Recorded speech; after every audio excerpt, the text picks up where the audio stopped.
Hello, family. So this is going to be the next item that we're going to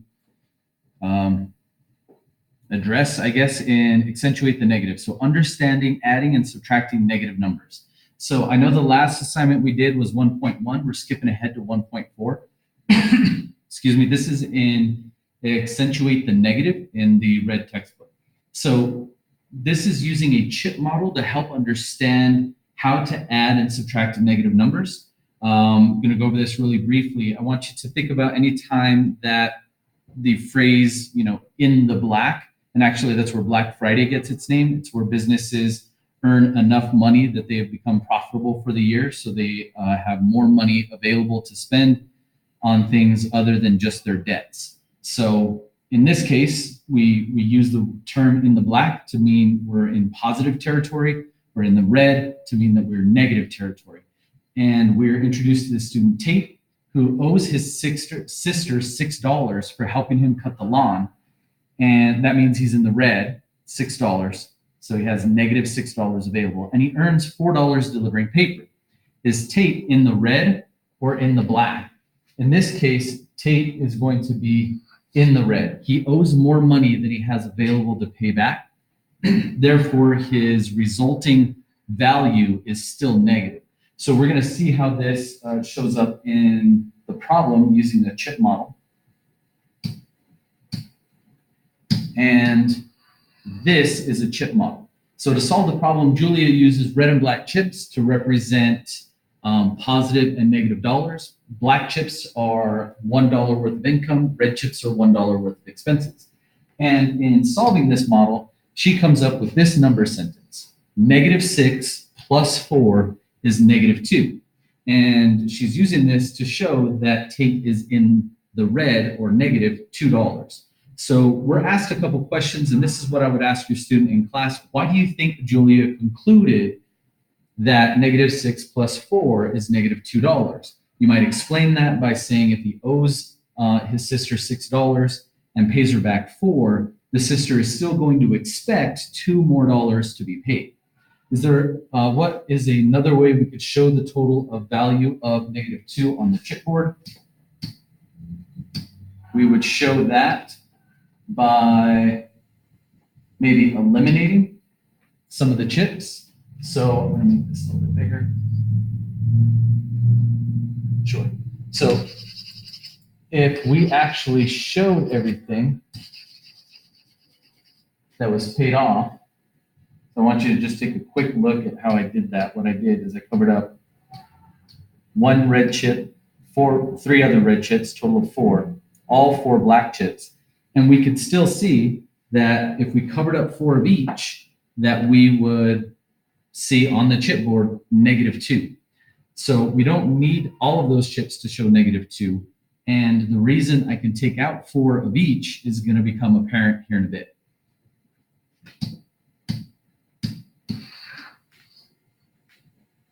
So what are some ways to show a total value of 0? As long as there's an equal number of chips, we will have a total value of 0. So I want you to imagine that if he owes his sister $2 and he has $2 to pay her, that means he doesn't have any money to spend. If he owes someone $1 and he has $1 to pay them, then he has no money to spend. So showing a total value of 0 can be done as long as we have an equal number of negatives and positives. And this gets into the concept that we learned in the last part of this unit, which is on a number line, every value has an opposite, and those opposites are equidistant from 0, which means if I have a negative distance, which is this negative value here, and I have an equal positive distance, if I were to put those two distances together, they would cancel each other out and end up at 0 because they're the same distance in opposite directions. So Julia changes the board by adding 1 red chip. She adds 1 red chip and 1 black chip.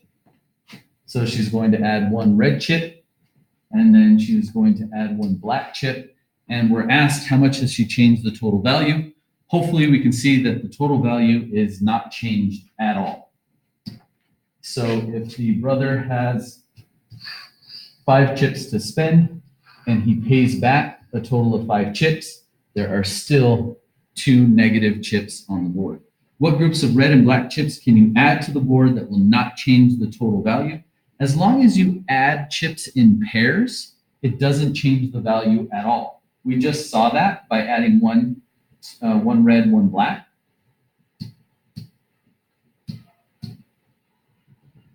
And as long as we add one red and one black,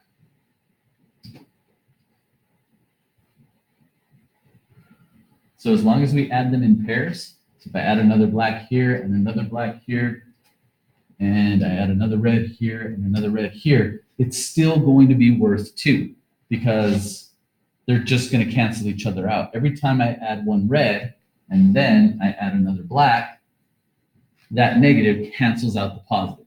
And we can see that really quickly here by going 1, 2, 3, 4, 5, 6, 7, 8. So there's 8 blacks. And if I count 1, 2, 3, 4, 5, 6, 7, 8, that would be 8 reds. Because I added one of each every time, we still have a total value of -2. 8 of the blacks cancel out 8 of the reds. So this video is just to get your students started. We're going to do all 6 pieces, A, B, C, D, E, and F. This video is just for part A.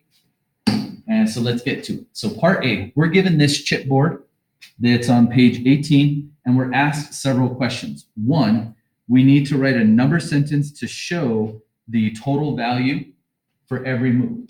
So here we have 1, 2, 3, 4, 5, 6, 7, 8. So that's a positive 8 chips. And we're going to add to it 1, 2, 3, 4, 5, 6, 7, 8, 9, 10, 11, 12 negatives.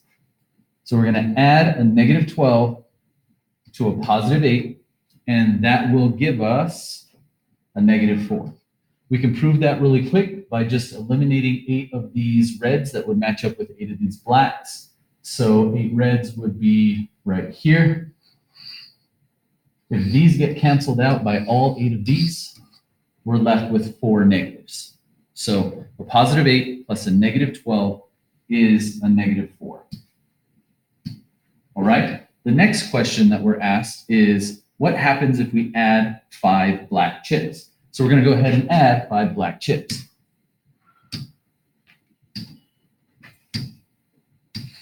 One, 2, 3, 4, 5. Now, last time we were at -4, let's try to keep track of that. Last time we were at -4, and we just added 5 more black chips. So let's see how many black chips we have now. 1, 2, 3, 4, 5, 6, 7, 8, 9, 10, 11, 12, 13. So we have 13,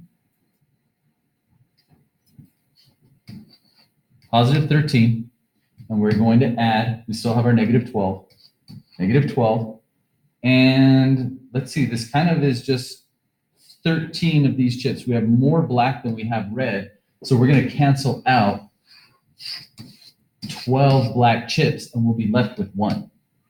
Now, this looks very similar to 13 minus 12, because basically it is. This is 13 minus 12. And if you remember, we added 5 black chips.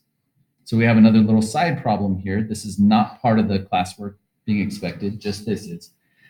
But we had -4 before, and if we had -4 and we added 5 to it, we end up at a positive 1. That's where we are right now. So right now we are set up at a positive 1 after we add 2 black chips. Just had the number sentence on the board. Next question. Now we need to remove 5 red chips. So I'm going to go ahead and remove 5 red chips. 1, 2, 3, 4, 5. Let's see where we are now. We have 13 black chips. And we have 7 red chips. Red chips are negative, black chips are positive. We're going to combine these 2 groups together. And if I've got 7 chips here and I get rid of 7 chips here, those 7, I'm left with 1, 2, 3, 4, 5, 6. 6 positive chips. And again, this looks a lot like 13 minus 7 equals 6, because it is. Adding negative numbers is just like subtracting positive numbers. That's really important to note. Adding negative numbers is just like subtracting positive numbers. The next thing we're going to be asked is to remove 3 black chips. So let's go ahead and take out those 3 black. 1, 2, 3. That means we should have 10 black chips, and we do. 10 black chips plus we have -7 red chips. Well, -7 in value. We have 7 red chips. All of them are negative. 10 plus a -7 is going to give us 3, because adding a negative is just like subtracting a positive, and 10 minus 7 is 3. All right? Next step, add 3 red chips. So the student is being expected to write down these number sentences for each of these values. All right? So now we are adding 3 red chips. So we're going to bring some red chips back in. 1, 2, 3. We have still 10 black chips, positive 10 black chips. We're going to add, now it looks like we have 10 negative chips. So now we're adding a -10 to a positive 10. That gets us to 0. All right, so if we have 10 positives and then we add 10 negatives, that's just like 10 minus 10, and we get 0. Here is the final answer that you see. Now here, we're asked to find a pattern from all of our number sentences. And the pattern that we're going to start seeing in our number sentences is we end up, when we're adding positives and negatives, whatever we have more of, if we have more negatives, we're going to end up with a negative total. If we have more positives, we end up with a positive total. Because if you think about it, we're going to pull out matching pairs. So 1 positive and 1 negative. So it's just what remains that it represents our answer. So if we have more positives, after we match up all the negatives, we're going to have some positives left over, which means our answer will be positive. So basically, we're looking at when we're adding 2 values together, some of them being positive and some of them being negative, whatever we have more of, that's the side of 0 that we're going to stay on. If we have more negatives and we add some positives to it, we're still going to end up negative. All right, that's the pattern we're looking to see. So this is investigation 1.4, problem A. This is the first of 6 parts. Thank you again, and I will get you the next parts here quickly.